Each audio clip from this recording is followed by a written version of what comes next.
Hello everybody, welcome to my YouTube channel. It's Mercy. If it's your first time stopping here, don't make it your last by subscribing.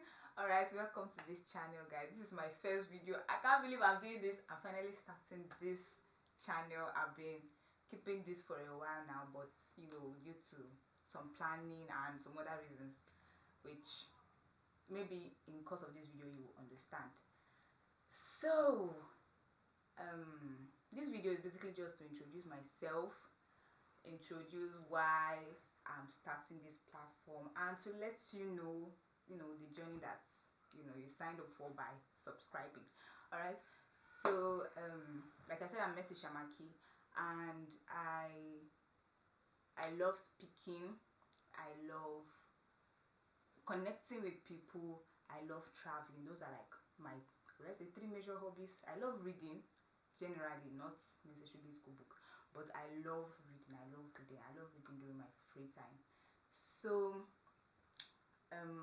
quick story that led to this decision that I took. I'm a law student, currently in my final year by God's grace, and I've always had this thought and desire to have like a platform where I can express myself and express, just let people know what I know, what I'm passionate about, and see how I can inspire them to see things from my perspective, or at least to see reasons with me. Okay, so I've had this channel for a while now, but it's now that I've taken the decision to actually go forward and start creating.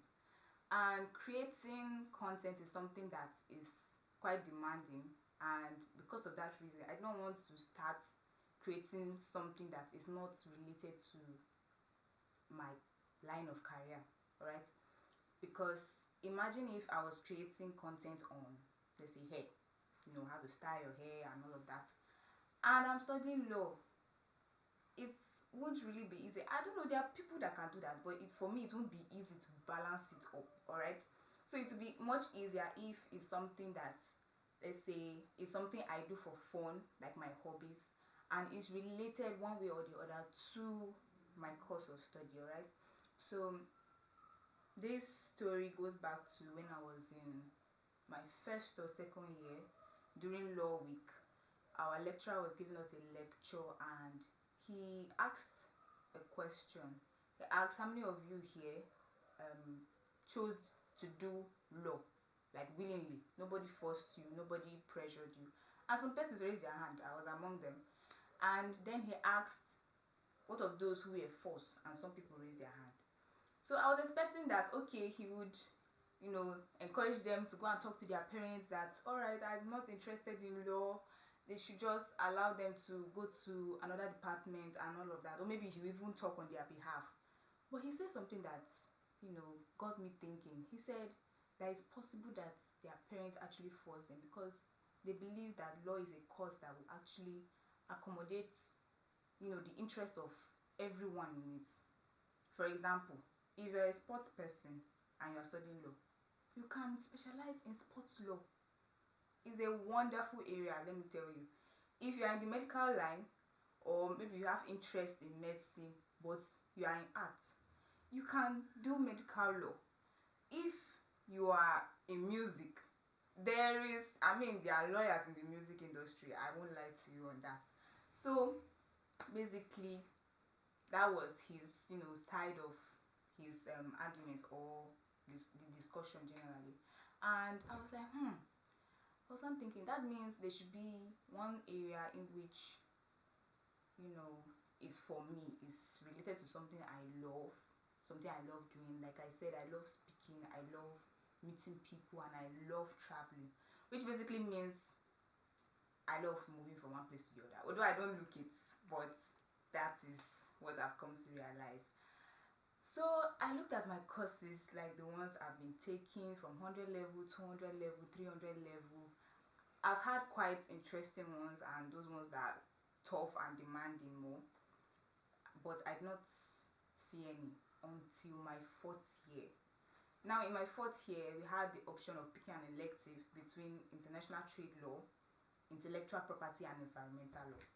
Now, I initially picked intellectual property, and now that I think of it, I think I actually picked it because of one, the lecturer, his style of teaching, and he's just a friendly person to interact with. If you have any question, you can easily meet him. So I think that's why I picked intellectual property at first. But I had this friend, which is why it is good to have good friends. Okay, I have this friend. I mean, because we are still friends. Her name is Favor. She has been singing it to us that she's going to do environmental law. That she has made up her mind since 100 level. Her dad has convinced her, and she has made the choice that she's going to do environmental law as her elective. And I was like, why this environmental law? Why are you just bringing it in our ears? What is so special about environmental law? So we agreed that okay, we would attend the first classes. Generally when you attend the first class, you have like a general knowledge of what that course will be about. So the first class we attended was intellectual property, and attending the class, it was quite interesting. The lecturer was talking and talking, but it got to a point where he was talking about one convention or conference rather that took place last year, that's 2021. I've forgotten the name, but it's like a world conference that took place last year in relation to the environment. If you're an environmental law student, you will know what we call the Stockholm Conference. It's something like that, but it happened last year. I can't remember the name. Maybe I'll put it somewhere.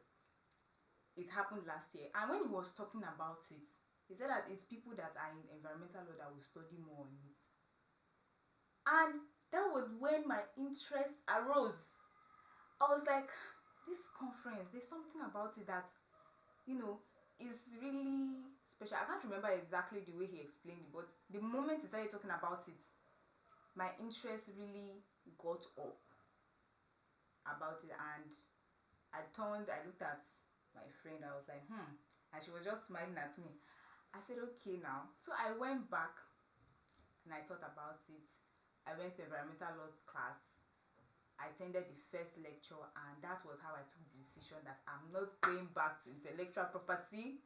I am doing environmental law, and that was it. I signed up for that course, I registered it, and that is how the entire journey began.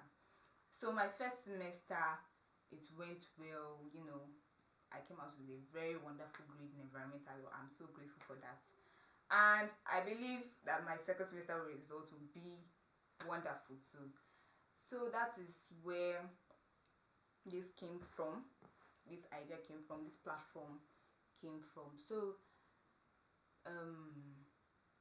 I'm using this. So now in all this cut and join talk, right?